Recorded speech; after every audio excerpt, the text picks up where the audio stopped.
কোটা বৈষম্য ছাত্র আন্দোলনের সময় পেশাগত দায়িত্বকালে নিহত দৈনিক জালালাবাদের স্টাফ রিপোর্টার সাংবাদিক এটিএম তুরাবের কবর জিয়ারত ও তার পরিবারের সদস্যদের সাথে সাক্ষাৎ করেছেন সিলেটের নবনিযুক্ত জেলা প্রশাসক শের মাহবুব মুরাদ।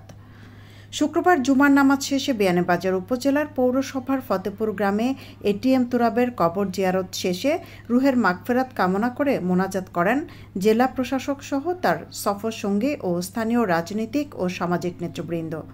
এ সময় তিনি নিহত তুরাবের ভাই আহসান আজরফ জাবুরের সাথে কথা বলে তাদের পরিবারের খোঁজ খবর নেন।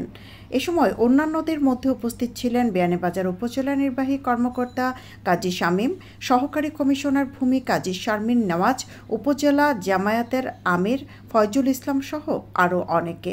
সকল হত্যাকাণ্ডের সঙ্গে জড়িতদের উপযুক্ত শাস্তির ব্যবস্থার দাবি জানিয়ে তাদের পরিবারের পাশে থাকার প্রতিশ্রুতি ব্যক্ত করেন উপস্থিত বৃন্দ।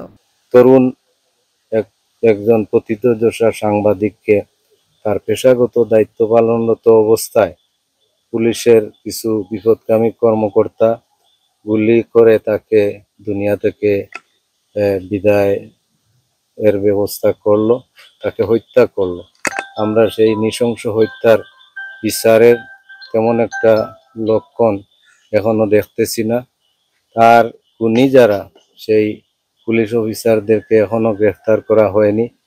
আমরা আশা করব আজকে জেলা প্রশাসক মহোদয় এসেছেন এবং অবিলম্বে এই এটিএম তুরাব সহ এই বৈষম্য বিরোধী ছাত্র আন্দোলনে যারা শহীদ হয়েছেন, নিহত হয়েছেন, সকলের প্রকৃত খুনিদেরকে প্রশাসনে থাকুক আর পুলিশ বিভাগে থাকুক আর সন্ত্রাসী হিসাবে এই খুনি বিতাড়িত শেখ হাসিনার দলের হোক, যে কেউই হোক, তাকে যেন অবিলম্বে গ্রেফতার করা হয় এবং তাদের সকলের বিচারের ব্যবস্থা করা হয়। আমরা দ্রুত বিচার কামনা করছি। আবু সাইদ সহ সারা দেশে বৈষম্য বিরোধী ছাত্র আন্দোলনের শহীদদের প্রকৃত খুনিদেরকে গ্রেফতার করে বিচারের কাঠগড়ায় দাঁড় করানো হবে।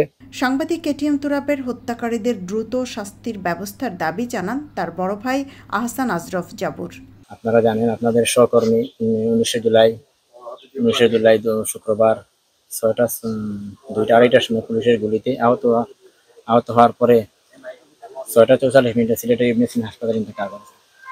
আপনারা দোয়া করতে আমার ভাই যেন শহীদের মর্যাদা দান করেন আর আশ্বাস দিচ্ছেন ডিসি মহোদয়, ইনশাল্লাহ মামলা যেহেতু হয়েছে এটা মামলা এফআইআর করতে আছে, আসামি ধরা হবে। আর আপনারা, আমি যতটুকু সম্ভব 1971 সাল দেখছি না, কিন্তু রাজাকার দেখছি,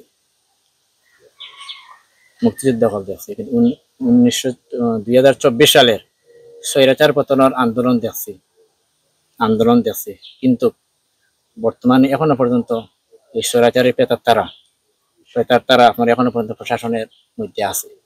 আমি আপনাদের মধ্যে আহ্বান জানাই এরভাবে নিষ্ক্রিয় করা যায় আর আবু তুরাবের আসামি যেগুলো আছে ওগুলো সব আসামিগুলো তাড়াতাড়ি যতটা সম্ভব গ্রেফতার করা হয় প্রশাসনের। এরা এখনো পর্যন্ত আপনার কাজে কর্মরত আছে আপনার। আর আপনাদের মাঝে আটা জানাই যে আমার বাইর নামে একটা রাস্তা বিয়ানীবাজার পৌর শহরে ঘোষণা করা হয়েছে, ওটা আপনাদের মাধ্যমে সহযোগিতার মাধ্যমে করা যায়, ওটা যত সম্ভব দ্রুত তাড়াতাড়ি করা যায়।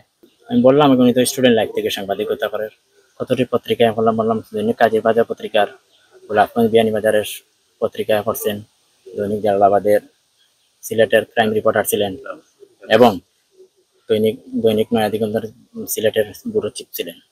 তো বলছেন উনি অনেক পত্রিকা কাজ করতেন, উনি ভালো সাংবাদিকতা ছিলেন, আগে মামলা করছেন, দেখা যায় কতটুকু লাভ হয়ে যায়। যতটুকু সহযোগিতা করার উনি বলবেন সহযোগিতা করবেন। আমি বলছেন আগে কতজন আসামি পুলিশ প্রশাসনের মধ্যে, আমি বললাম পুলিশ প্রশাসনের মধ্যে আছেন 12 জন আর দলীয় আওয়ামী লীগ ক্যাডারের মধ্যে আছেন 6 জন। এটাই। সাংবাদিক তুরাবের কবর জিয়ারত শেষে তার হত্যাকারীদের বিরুদ্ধে প্রয়োজনীয় ব্যবস্থা নেওয়া হবে বলে জানান নবাগত জেলা প্রশাসক ডিসি শের মাহবুব মুরাদ। সৈয়দা আখি হক, এবিটিভি।